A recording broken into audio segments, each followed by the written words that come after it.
नमस्कार सभी को। मैं सुनीता, आशा वर्कर्स यूनियन की राज्य की महासचिव।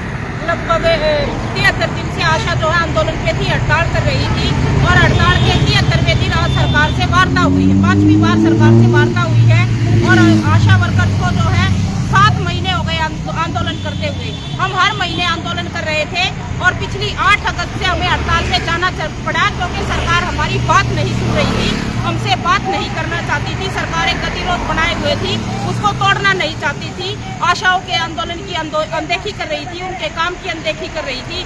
फाइनली सरकार ने जो है आशाओं के आंदोलन के दबाव में, हड़ताल के दबाव में और जो काम आशा वर्कर्स करती है उस काम के जो महत्वपूर्ण काम है जिससे जनता प्रभावित हो रही थी, उन सेवाओं के बिना जो है और सरकार ने जो है आज वार्ता में कुछ सहमति सरकार के साथ बनी है और वो आशा वर्कर्स को फिक्स मानदेय 4000 दिया जाता है, उसको सरकार ने बढ़ा करके 6100 रुपये करने की जो है सहमति जताई है। एक तरीके से 2100 रुपये आशा वर्कर्स के फिक्स मानदेय में बढ़ाए जाएंगे। राज्य सरकार ने, मुख्यमंत्री जी ने ये भी कहा है कि जो केंद्र सरकार की तरफ से इंसेंटिव आशा वर्कर्स को दिए जाते हैं वो इंसेंटिव की फाइल बना करके जो है केंद्र सरकार को भेजी जाएगी और उनमें भी बढ़ोतरी की जाएगी और इसकी सिफारिश स्वयं मुख्यमंत्री जी करेंगे। केंद्र सरकार को वो पत्र लिखेंगे और उसके साथ ही जो 50% टॉपअप मिलता है वो भी भविष्य में हरियाणा सरकार जो है वो बढ़ाएगी, ऐसी सहमति भी बनी है। रिटायरमेंट के वक्त पर जो है आशा वर्कर्स को खाली हाथ अपने घर जाना पड़ता था। आशा वर्कर्स के लिए जो है सरकार ने ये भी स्वीकार किया है कि रिटायरमेंट के समय आशा को 2 लाख रुपए रिटायरमेंट बेनिफिट दिया जाएगा। इलाज की सुविधा के लिए चिरायु योजना, आयुष्मान योजना में जो सीमा थी आय की, उस सीमा को हटा दिया गया है और तमाम 21,000 आशा वर्कर्स के जो है आयुष्मान भारत योजना और चिरायु योजना में जो है शामिल किए जाने पर भी सरकार ने सहमति जताई है। पिछले 5 साल से जो है हमारे कुछ एरियर जो है कुछ रुका हुआ था, उस एरियर को भी जो है देने की सरकार ने सहमति की है। वो भी त्योहारों से पहले ही वो लगभग 3000 रुपये एरियर बढ़ता है, वो भी आशा वर्कर्स को दिया जाएगा। एक तरीके से हम ये कह सकते हैं कि ये मांग जो है हमारी पूरी तो नहीं हुई है, अभी भी ये अधूरी है। हम जो मांग रहे थे हम उसके करीब तक भी नहीं पहुंचे हैं, लेकिन जो है सरकार ने जो लाइन खींच रखी थी, जो हमारी बात नहीं सुनना चाहती थी, हम आशाओं को एक पैसा नहीं देना चाहती थी, आखिरकार आंदोलन के दबाव में, आशाओं की जायज मांगों के दबाव में सरकार ने जो है कुछ घोषणा की है, कुछ घोषणा सरकार ने करने का निर्णय लिया है और कुछ सहमति मांगों पर जताई है। हम इससे ये तो नहीं कह सकते कि हम पूरी तरीके से संतुष्ट हैं। संघर्ष हमारा जारी रहेगा, लेकिन अभी के लिए जो है ये जो कुछ भी सहमति बनी है, इस सहमति को जो है हमें स्वीकार कर रहे हैं। अब बाकी की जो बातचीत है, हमारी साथी सुरेखा है, CITU की राज्य की अध्यक्ष है, आशा वर्कर्स यूनियन की राज्य की अध्यक्ष है, बाकी जो बात है वो साथी सुरेखा कहेंगी।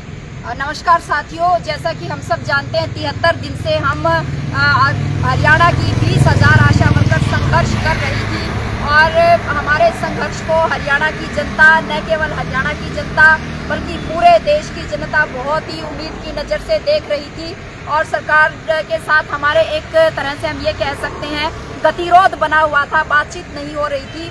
आज 73वें दिन वार्ता हुई है मुख्यमंत्री हरियाणा सरकार के साथ और उसमें हमारी कुछ मांगों पे सहमति बनी है और लेकिन मैं यहाँ पे ये कहना चाहूँगी कि कोई भी संघर्ष अनंत नहीं होता है। फिर भी हमने 73 दिन तक अपना संघर्ष जारी रखा और इस बात से लेके कि सरकार किसी की बात सुनती नहीं है, उनको हम इस जगह पे लेके आए कि 20,000 हरियाणा की महिलाओं की बात आपको सुननी पड़ेगी।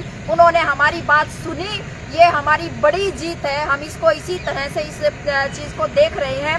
दूसरा हमारा 10 सूत्री मांग पत्र था। 10 सूत्री मांग पत्र में 10 की 10 मांगों पे यहाँ पे चर्चा नहीं हुई है। वो इसलिए नहीं हुई कि पहले से जो हमारी पहले 3 दौर की जो वार्ता हुई थी, उस वार्ताओं में ये तय हुआ कि ये जो 26,000 न्यूनतम वेतन है और सरकारी कर्मचारी बनाए जाने की जो मांग है, ये मांग असल में ये केंद्र सरकार की स्कीम है, तो ये इस मांग के संदर्भ में केंद्र सरकार इसके बारे में निर्णय लेगी। हमने ESI और PF के संदर्भ में भी अपनी बातचीत रखी थी, तब भी यह निर्णय, उसके बारे में भी यही बात हुई कि हम कर्मचारी नहीं हैं, इसीलिए हमारा वो कानूनी बाध्यता है उनके पास कि वो ESI और PF की सुविधा लागू नहीं कर सकते हैं। तो ये हमारे अभी बचे हुए मुद्दे हो गए जिसमें हमारा 26,000 न्यूनतम वेतन है, पक्का कर्मचारी बनाए जाने की मांग है और आशा वर्कर्स को ESI और PF की सुविधा देने की बात है। इस बात के लिए हम जो है देश के स्तर पे भी हमारा संघर्ष है वो जारी रहेगा।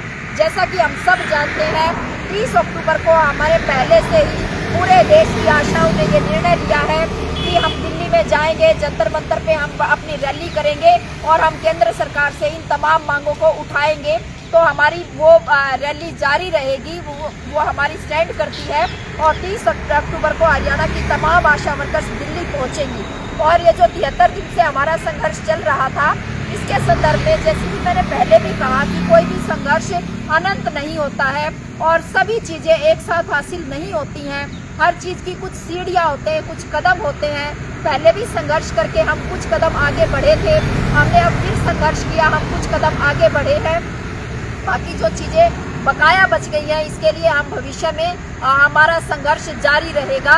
हमारे 2-3 और छोटे छोटे मुद्दे थे जो बहुत ही महत्वपूर्ण थे, जिसमें एक मुद्दा तो हमारी यमुनानगर की पारुल बहन, उसकी डेथ हो गई थी, डेढ़ भरो आंदोलन था, उससे अगले दिन उसके संदर्भ में बातचीत हुई है। ACS हेल्थ ने भी और मिशन डायरेक्टर ने भी हमें यह आश्वस्त किया है कि उस बहन की मदद की जाएगी। उसके संदर्भ में मुख्यमंत्री जो फंड है उसमें से और गवर्नर का जो फंड है उसमें से और हरियाणा सरकार की जो दयालु स्कीम है उसके संदर्भ में वहाँ उन फंड से उनके परिवार की मदद की जाएगी।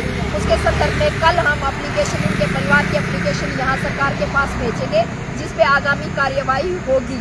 जहाँ तक दुर्घटना बीमा के बारे में भी बातचीत हुई थी कि उसके अंदर बढ़ोतरी की जाए, उसके संदर्भ में भी काफ़ी लंबी बातचीत होने के बाद इस नतीजे पे पहुँचे कि हमारे सब 20,000 आशा वर्कर्स के जिन बैंक्स में अकाउंट हैं वहाँ पे उन सब के बारे में सरकार बातचीत करेगी।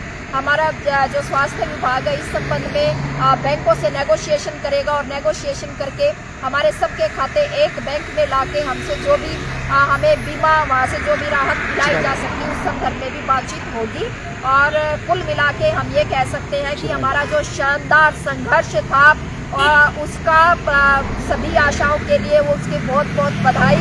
न केवल 20,000 आशा वर्कर्स को बल्कि हरियाणा की और देश की तमाम जनता ने हमारे संघर्ष का जिस तरह से समर्थन किया उसके लिए उन सबका बहुत बहुत धन्यवाद।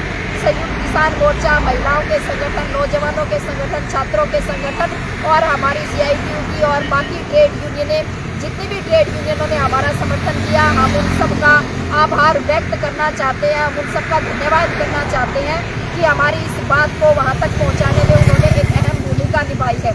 हमारे जनता के तमाम चुने हुए प्रतिनिधि, जिसमें सरपंच, पंच, हमारे ब्लॉक समिति के मेंबर, हमारे जिला परिषद, जिन्होंने हमारा शानदार सहयोग किया, गांव के स्तर पे भी हमारे आंदोलनों में भी हम उनका भी यहाँ से आभार व्यक्त करना चाहते हैं अपने आंदोलन में समर्थन देने के लिए। और मैं 20,000 आशा वर्कर से ये भी अपील करूँगी कि हमने संघर्ष 73 दिन संघर्ष लड़ा है और उस लड़ने के बाद हमने एक उपलब्धि हासिल की है। हम कल से सभी वर्कर अपने अपने काम पे लौट जाएंगे। उससे पहले हम ये तय करेंगे हरियाणा की तमाम आशा वर्कर अपने धरना स्थलों पे, जिले की पूरी आशा वर्कर्स कल अपने अपने धरना स्थलों पे पहुँचे। इस संदर्भ में जो भी विस्तार से बातचीत आपको कल वहाँ पे बताई जाएगी और कल के बाद फिर हम अपने काम पे लौटेंगे। धन्यवाद साथियों।